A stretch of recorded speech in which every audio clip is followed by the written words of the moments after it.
আসসালামু আলাইকুম ভিউয়ার, স্বাগতম জানাচ্ছি আমার আজকের নতুন ভিডিওতে।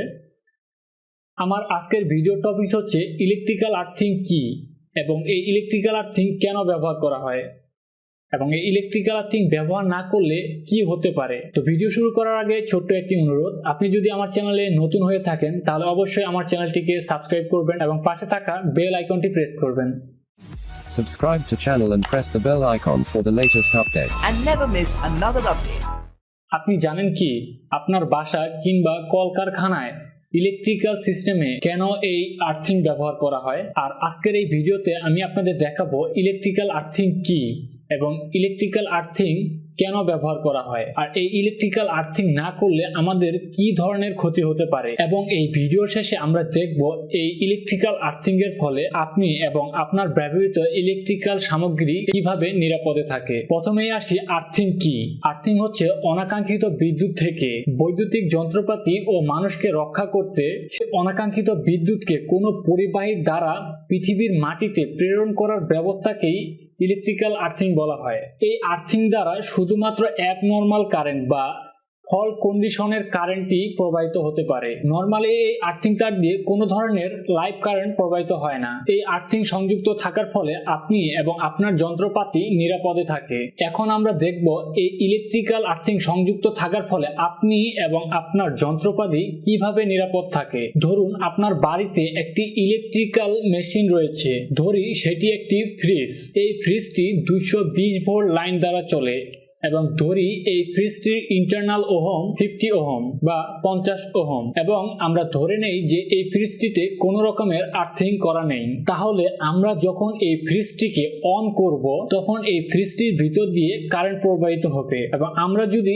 এই কারেন্টের মান ওহমের সূত্র দ্বারা বের করি তাহলে সেই কারেন্টের মান হবে 4.4 অ্যাম্পিয়ার কারেন্ট। এখন যদি কোনো দুর্ঘটনাবশত এই ফ্রিজের কোনো ইনসুলেশন ড্যামেজ হয়ে লাইভ তারের সাথে সংযুক্ত হয় তাহলে এই ফ্রিজের বডিও কিন্তু কারেন্ট হয়ে যাবে, অর্থাৎ এই ফ্রিজের বডি দিয়েও কারেন্ট প্রবাহিত হবে। আর এই সময় আপনি যদি ফ্রিজটিকে টাচ করেন তাহলে আপনার ভিতর দিয়েও কারেন্ট প্রবাহিত হয়ে মাটিতে চলে যাবে এবং যার ফলে আপনিও শক খাবেন। কেননা আমরা জানি নরমালি একজন মানুষের বডির রেজিস্ট্যান্স প্রায় 1000 ওহমের কাছাকাছি হয়ে থাকে। যদি এখানে আমরা ওহমের সূত্র দ্বারা ক্যালকুলেশন করি তাহলে আপনার শরীর দিয়ে প্রায় 220 মিলি অ্যাম্পিয়ার কারেন্ট প্রবাহিত হতে পারে। আমরা জানি 150 মিলি অ্যাম্পিয়ার বা তার থেকে বেশি বা অধিক কারেন্ট যদি কোনো মানুষের শরীর দিয়ে প্রবাহিত হয় তাহলে সেই মানুষটিকে বড় ধরনের ইলেকট্রিক্যাল শক লাগতে পারে, হতে পারে তার শরীরের কোনো অংশ ড্যামেজ হতে পারে, এমনকি তার মৃত্যুও হতে পারে।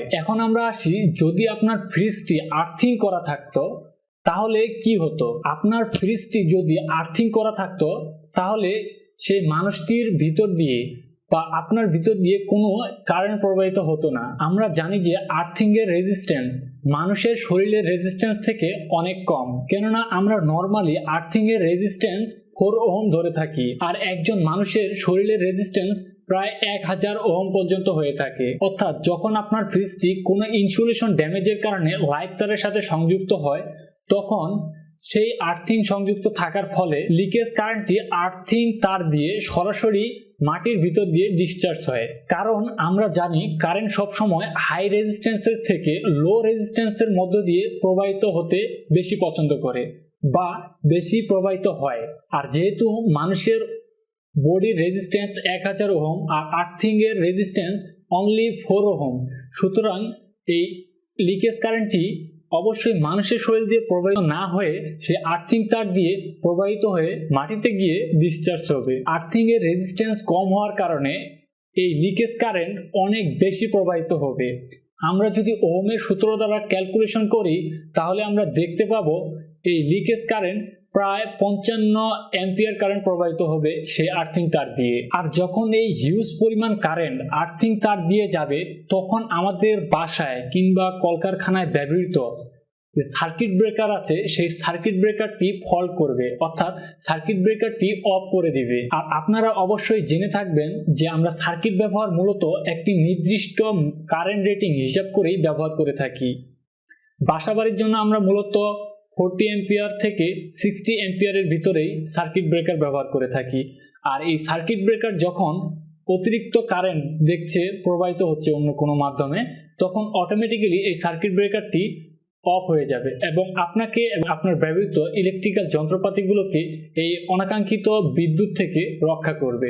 এখন আপনার প্রশ্ন হতে পারে যে মনিটর জাতীয় কিংবা মোবাইলের চার্জারগুলোতে কেন আর্থিং পয়েন্ট নাই। এখানে আপনাকে খেয়াল রাখতে হবে যে ফ্রিজ কিংবা ওয়াশিং মেশিন এইসব যে বড় বড় মেশিনগুলো হয় এগুলোর বডিগুলো মূলত কাল ধাতু দিয়ে তৈরি করা হয় এবং সেই বডিগুলোতে কারেন্ট প্রবাহিত হতে পারে, কিন্তু একটি মনিটর কিংবা মোবাইলের চার্জারের বডি দেখবেন সব সময় প্লাস্টিক জাতীয় হয়।